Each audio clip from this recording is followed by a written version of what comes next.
Ça vous fait sourire depuis tout à l'heure. Non, mais je peux dispenser le gouvernement de faire encore des études, des colloques et des conventions. Franchement, ça fait des années qu'on parle de ça. Ça fait des années qu'on fait des propositions claires sur la réforme de l'AME. Et moi, je le dis tranquillement.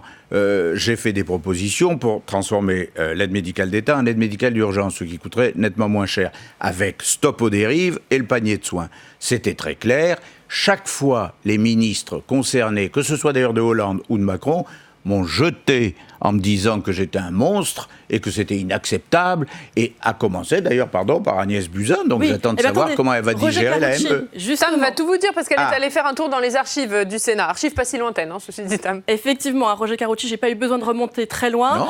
Juin 2018, on est en plein débat sur le projet de loi Asile-Immigration, et Roger Karoutchi, vous intervenez, on vous écoute dans l'hémicycle à cette époque. Allons, bon, j'étais encore beau. Il y a aussi des rapports de la Cour des comptes qui dénonçaient un certain nombre de dérives de l'AME. Si l'on voulait, dans l'avenir, que ce système d'aide soit perpétué, il vaut mieux qu'il soit rationalisé, que l'on revienne un peu à une réforme du système.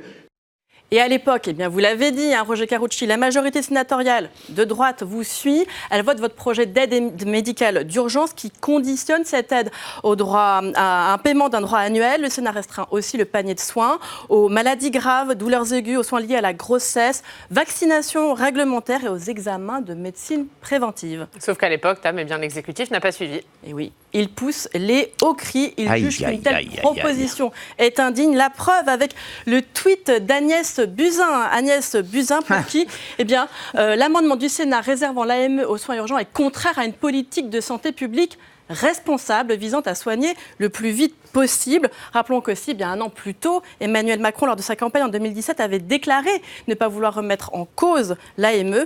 Donc voilà, Roger Karoutchi, vous avez été entendu depuis le temps. Alors c'est quoi? C'est le gouvernement qui devient la droite sénatoriale? Vous avez été très persuasif. Il n'est pire sourd que celui qui ne veut entendre.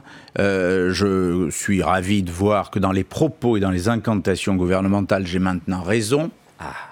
Mais dans la pratique, j'attends les actes, parce qu'en même temps, franchement, il va y avoir un débat sur l'immigration au Parlement. Et 24 heures après le discours du président de la République, j'entends Castaner chez un de vos confrères, à qui on demande qu'est-ce qui va se passer pendant le débat, est-ce que vous avez des propositions, est-ce que vous allez faire des annonces? Il répond très fermement, aucune. Alors, moi, j'attends maintenant. Je suis comme saint Thomas, je ne crois que ce que je vois. Je pense que le gouvernement, 6 mois avant les municipales, nous dit qu'il veut être extrêmement ferme sur l'immigration. Et j'attends. Moi, on me dit que sur le budget préparé pour 2020, il n'y a pas un centime de plus sur leur accompagnement aux frontières. Il n'y a pas de moyens supplémentaires sur un certain nombre de contrôles. La vérité, c'est que la Cour des comptes, il y a 4 ans, disait globalement l'immigration coûte 2 milliards, 2 milliards et demi. Aujourd'hui, on serait plus près de 4 milliards en vrai, sur le total. Bon, est-ce qu'on a encore les moyens? Non. Alors, il faut faire des réformes, pas que sur l'AME d'ailleurs. Mais j'attends les actes, j'en ai assez, parce que tous les ministres de l'Intérieur depuis 5 ans me disent « Roger, vous avez parfaitement raison.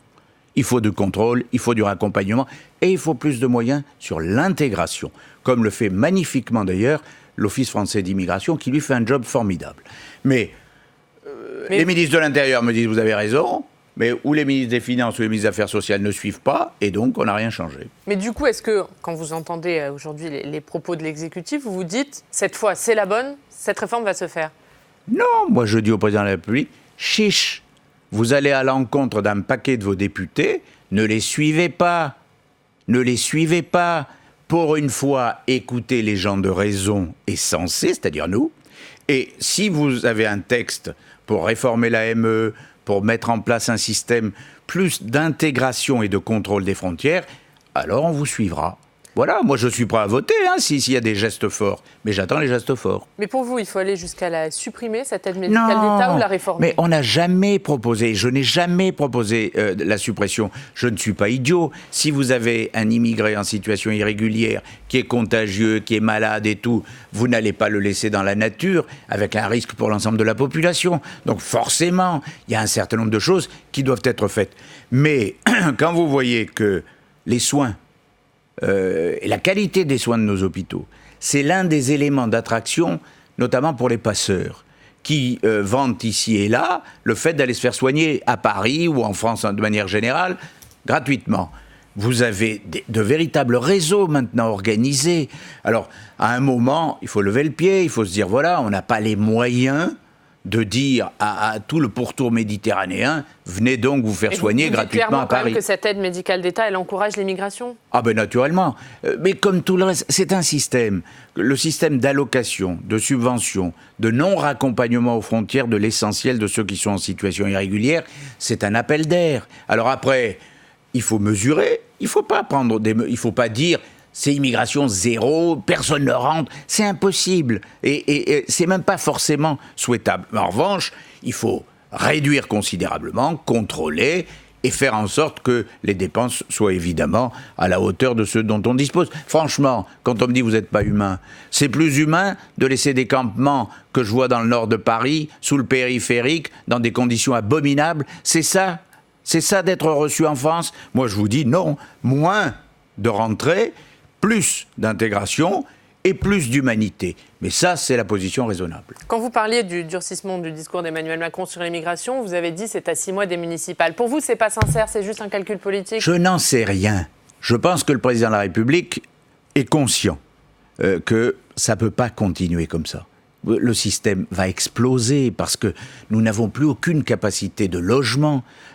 Vous êtes en Île-de-France, où il y a 40% des demandeurs d'asile et 40% de l'immigration qui arrive. Les centres d'accueil pour demandeurs d'asile sont sursaturés. L'hébergement d'urgence est sursaturé. On réquisitionne les hôtels, on ne sait plus. Et il y a des campements partout. Parce que voilà, le système est débordé. Donc, revenons à un système maîtrisé. Et je pense que le président de la République le souhaite. Sauf que, dans sa majorité à l'Assemblée nationale, c'est pas ce qu'on entend. Et c'est pas ce que certains disent. Il y a des divisions. Alors j'attends de voir, une fois qu'il y aura un texte, parce que pour le moment il n'y a rien du tout, pour le moment c'est incantatoire, mais quand il y aura un texte, j'attends de voir ce que va en faire l'Assemblée nationale avec ses seigneurs, et on verra à ce moment-là ce que fera le Sénat. Mais en tout cas, nous avons la même ligne depuis des années et des années, on n'en changera pas.